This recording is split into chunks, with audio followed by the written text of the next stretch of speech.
Tippy time, my damies, Top Cat here and welcome back to the channel. Today we are looking at the Lethophobia. Odd name aside, this bow is unique as it runs Disruption Break. And it is straightjacket, Nick Nolte mugshot, Gene Wilder Wonka nuts, what you can do with this. If you like it, hit that thumbs. We're going to start with the craft. The draw time masterwork will allow us to duel multiple targets at once.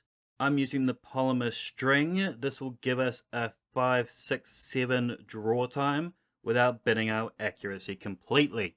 Compact arrow shaft will increase our handling speed and reload speed. Impulse amplifier passively grants us a 35% increase to our arrow's velocity, plus it gives us 25 extra reload speed. If enhanced, this will hit our max reload. I'd run quick access sling for better weapon swapping, as this is what this bow build is all about. Not to worry, this is still plenty good in air. The Dragon's Vengeance origin trait is good, but it's hard to quantify just how good. When allies die or you are at critical health, it refills mag. Obviously that's not needed here, but it does offer us bonus range and handling. This perk is up for 10 seconds. But in game modes like Clash or Control, 6's game modes, it feels like it's on full time. And being a weapon swap kit, handling bonus is well welcomed. And of course, the reason we're all here is Disruption Break. This perk is bananas. Crack a shield for a 50% damage bonus with kinetic weapons for 5.5 seconds. This makes for easy cleanups. However, Bungie are quite the devilish little pricks. I'm sure the only reason we got such a good toy was that they know that Crucible is absolutely flooded with energy primaries, and even the so-called kinetic slot is now filled with amazing stasis and strand weapons, making kinetic weapons almost a rarity these days in the sandbox. So the real question we need to answer is not how amazing is this bow, but what can we combo with it to make that big baller kit. Randy's throwing knife is an option. Our bow hits 137, so Randy's can now one tap at 70. Tears is a slightly better option if you're the type of maniac who likes to double long range. 180 scouts do have drastically better handling, and that's largely what we're looking for when choosing my combo. Smiter Moraine, the pulse that all Guardians forgot.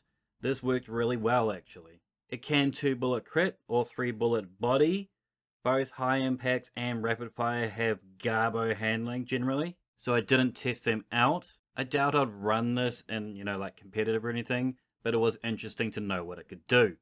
The duty bound actually played quite well. 600s have great handling. It's a very popular archetype in the current sandbox. I actually got to use that steady hand perk, and it really did play quite well considering we're doing a lot of weapon swapping. Forerunner was good and bad. It one-taps, so this combo was really good for ammo economy.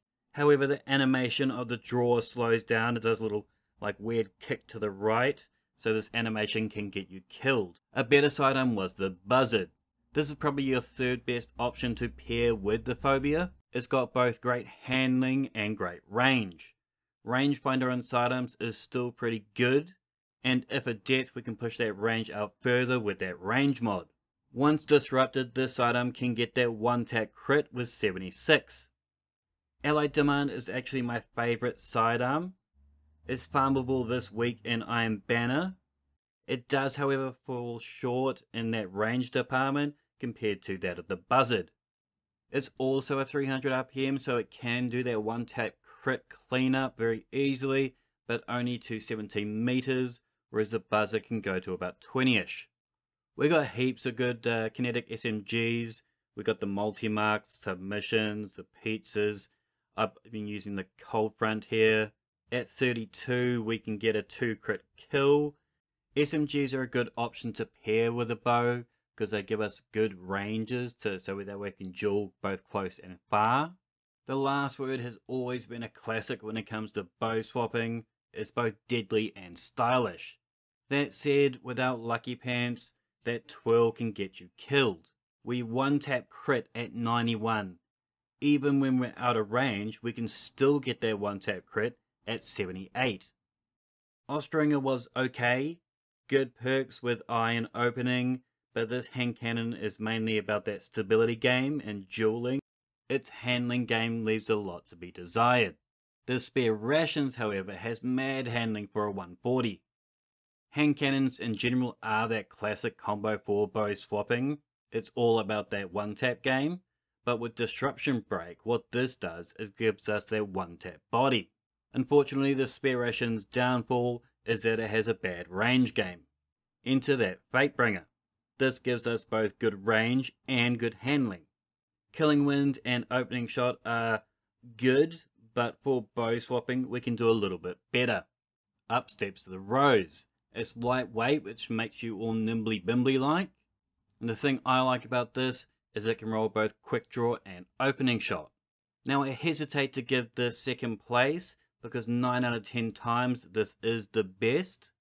However, the Survivor's Epitaph worked wonders with the Phobia. With that Disruption Break, this can now one crit kill. The range difference is negligible. 180s to 140s have around a 2.5 meter range difference. And to me, I find dueling in close quarters a lot easier with the 180s. With that vertical recoil, they are that bridge between 140s and sidearms. I rolled mine with both Quick Draw and Snapshot, so lining up that headshot came very easily. But I'd love to hear your thoughts in the comments down below. There are of course other great kinetics, but none that I found really gelled with that whole bow swapping brand of killing. Make sure to hit that thumbs, sub it if you dug it and you want to see more, and as always, tippy tie my damies, what a tie.